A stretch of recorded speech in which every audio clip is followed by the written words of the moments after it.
Hi, folks. I hope you are well.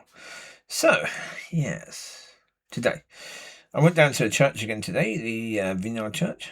Yeah, there was a lady bringing the message. They had a big thing about Mother's Day. Yeah, as they do. I'm not sure what they do about Father's Day. Be interesting to find out. Yeah, no idea what Father's Day is, but yeah, be interesting to see what they do about that. Because they were giving out daffodils. Yeah, to the mothers or to women, not just mothers, but any woman, whether they're a mother or not. It was irrelevant. They were giving out daffodils. So yeah. So what flowers are they going to give to the men on Father's Day? We shall see. We shall see indeed. Anyway, the lady was doing from John 13. I think it was verse 1. No, verse... I don't know what it was, actually.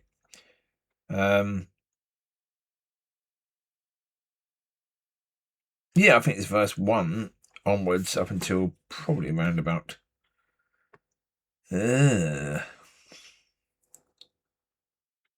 probably about verse 17 up to that point. Yeah. So she was talking about that.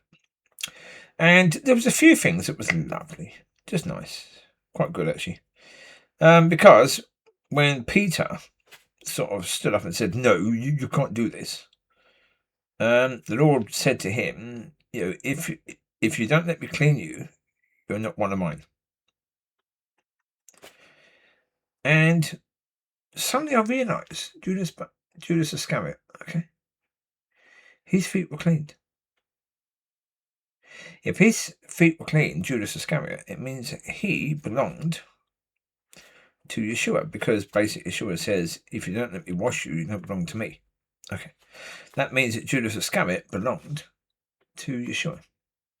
He was his. So for years and years and years, even the lady who was actually ministering today, she was quite negative towards Judas Iscariot, saying that even Judas got his feet washed. Yeah. Even Judas. But the reality is, Judas, he was picked for the purpose of betraying Yeshua, right? He was always going to betray him because that was his job. Yeah, he was picked for that job.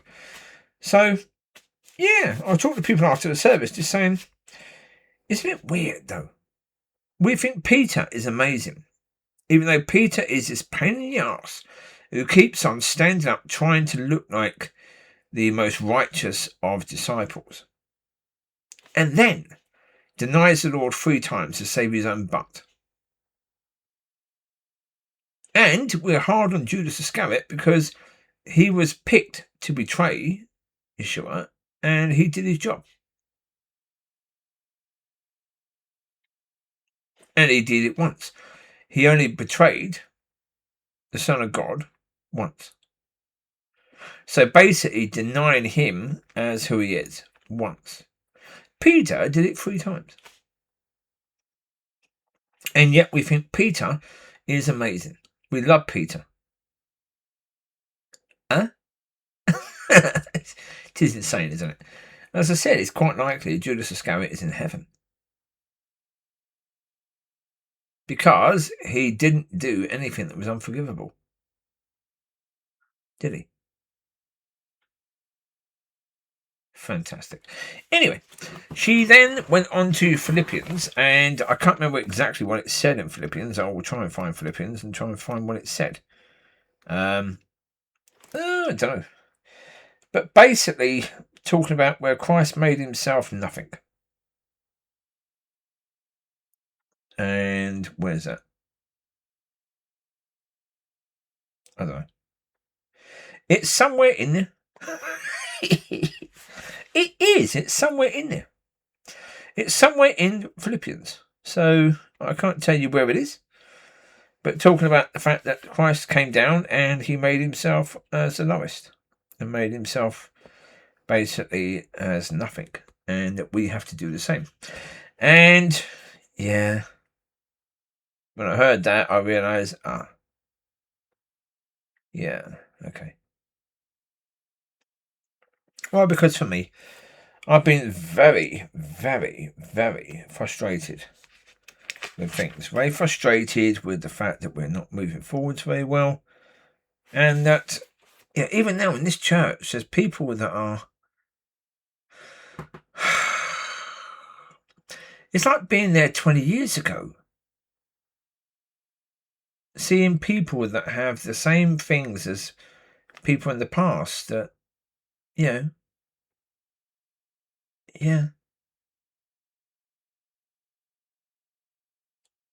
And it's just irritating. Because I want to get to the point of excellence. I want to get to the point of helping people to walk according to the nature of Father. And, but, with regards to that point,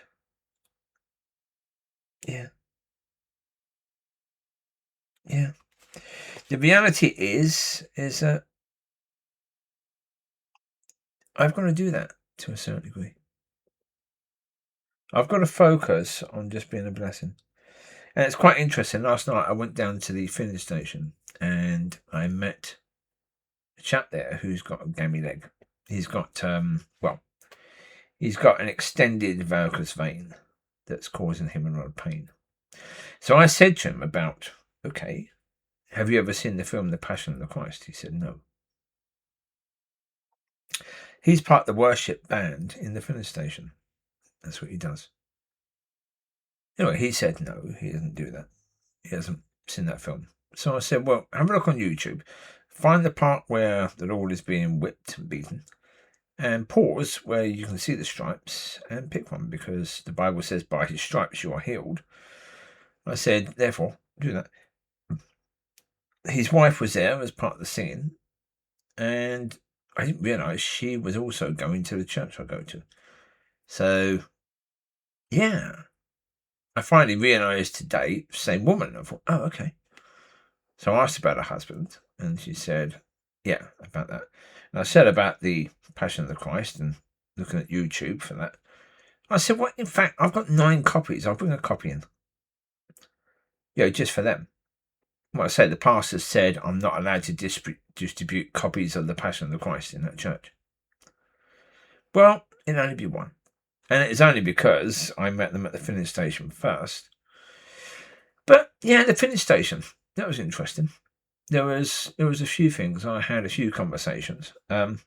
The person speaking, again, it was one of these safe space speakers, which to me is as good as being demonic. It was safe space. It was, it was careful. It was considered. It was designed in a way that nobody could really be offended. And there was fear in it. Because at one point he was talking about his daughter and how both he and his daughter had gone to some sort of retreat thing. And his daughter was telling him about that one.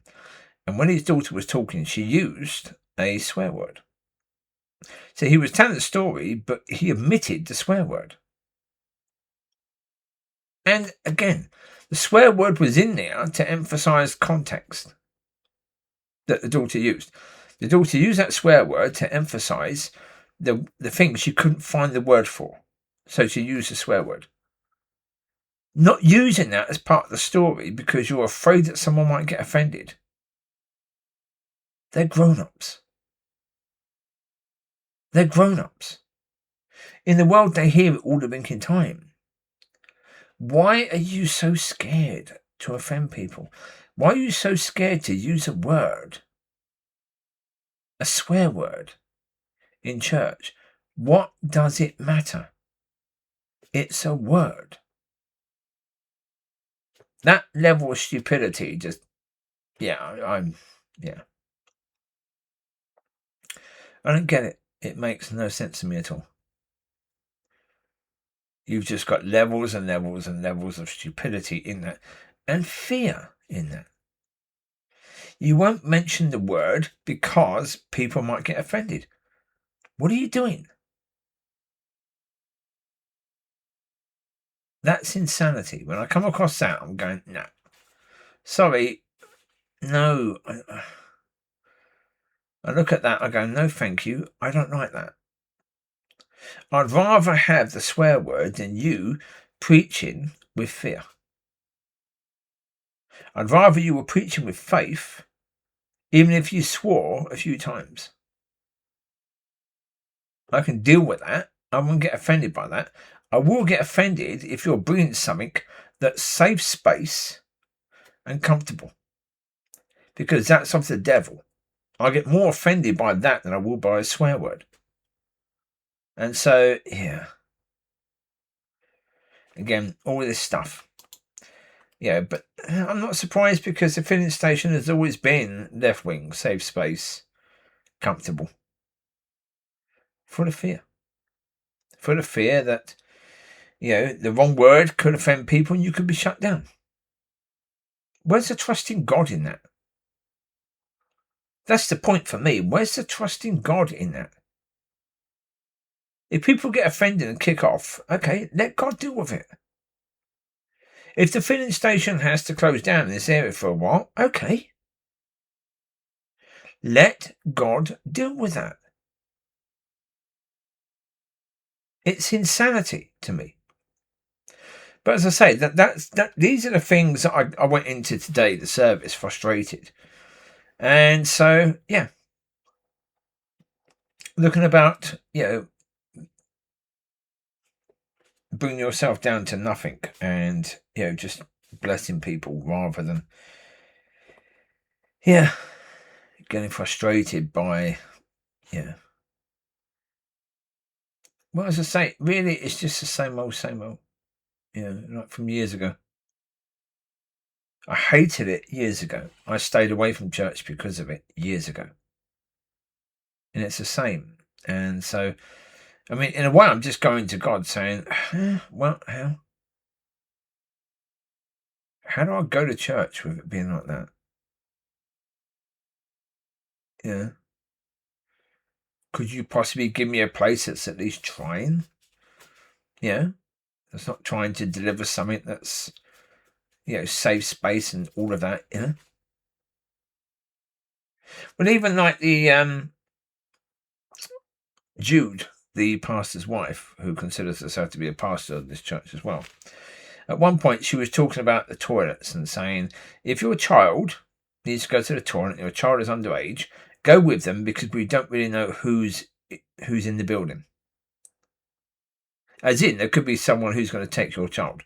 Instead of saying to the parents, right now, if the child is underage, they are your responsibility, so please be responsible for them. That's so much easier. Why mention that there might be some, person who's going to do nasty things? That's fear. Just talk about the fact that, come on, parents, that they're your children, so if they need to go to the toilet, please supervise them. Please go with them, because they may need help, and they're certainly going to need to be supervised. And so, therefore, it is your responsibility to do that, okay? If you want to bring your kids, great, but, be responsible for them. Simple as that, really. It's not judgmental, is it? Instead, you're putting ideas in people's heads that we don't know who's here and what they might do. Insanity. There's no trust in God in that, is there, really? It's fear-based. No. Yeah. We're going to get all that crap out of church. We're going to be trusting in God for God to deal with this stuff. And we should be able to speak truth. And again, just say simply to parents, they're your kids. Be responsible for your kids. Simple. Right? In a non-judgmental way, it's so simple. It deals with all of that, doesn't it, really? Yeah. It's a simple disclaimer just saying if you want to bring kids to church, great. Do that. But be responsible for it, because clearly other people shouldn't be responsible for your children, should they, really? Well, especially if you're in a church where you don't have a children's ministry, a separate children's ministry. Well, if you don't have space to do that, well, then you can only do what you can do. So, yeah. Yeah. But again, it's that. So, yeah. Yeah. That's the thing, really. I'm just going to deal with that and say, fine. Yeah, we are where we are. And, yeah. The reality is, yeah, I'm not really sure. But we do what we can do. And that's the point. Right now, there's nothing more I can do. And there's certainly nothing more I can do in churches that aren't ready. And, yeah. Yeah. But it's interesting. That's the certainty. Very interesting. And again, I had some nice talks with people today. A couple of people, hopefully I was able to say things that could encourage them. And will encourage them for the week ahead. And that's the whole idea, really. That's the whole point. Yeah. Because again, I'm going to be speaking to people who are going to be saying things that, yeah, there'll be a little bit of fear, a little bit of doubt, a little bit of, lack of faith in what they say. So therefore, you can just help them to see things slightly differently that can change their whole perspective. And yeah, if that can be done, then that's worth going, isn't it, really? But we shall see. We shall just have to see what God wants to do and how he wants to do it, because, yeah. But yeah, let's say after the filling station, all that, it was a bit of frustration. But then again, I didn't fill myself with a ton of glory last night in that filling station. Yeah. I spoke to the pastor of the River Church. I think it's a different pastor now there. And we were speaking for a good amount of time, and I got so many things wrong. Yeah. So did he. So did he. We both did. We were both right and both wrong in some areas. So that was cool. I didn't mind that too much. I don't like being wrong. Although I'm quite happy to admit I'm wrong, but I don't like being wrong because it shows laziness in what I've done in order to gain knowledge. I've been lazy, so therefore I haven't really gained proper knowledge with being lazy, and so obviously lazy in some areas, which was not clever. But there you go. Yeah. So there you go. That was my Freelander there when I had that. Yeah. I didn't have that for very long because I found that there was more space in a Civic than there was in that car. So yeah, I think I sold that and got a Civic instead. Yeah, I don't know where that car is now.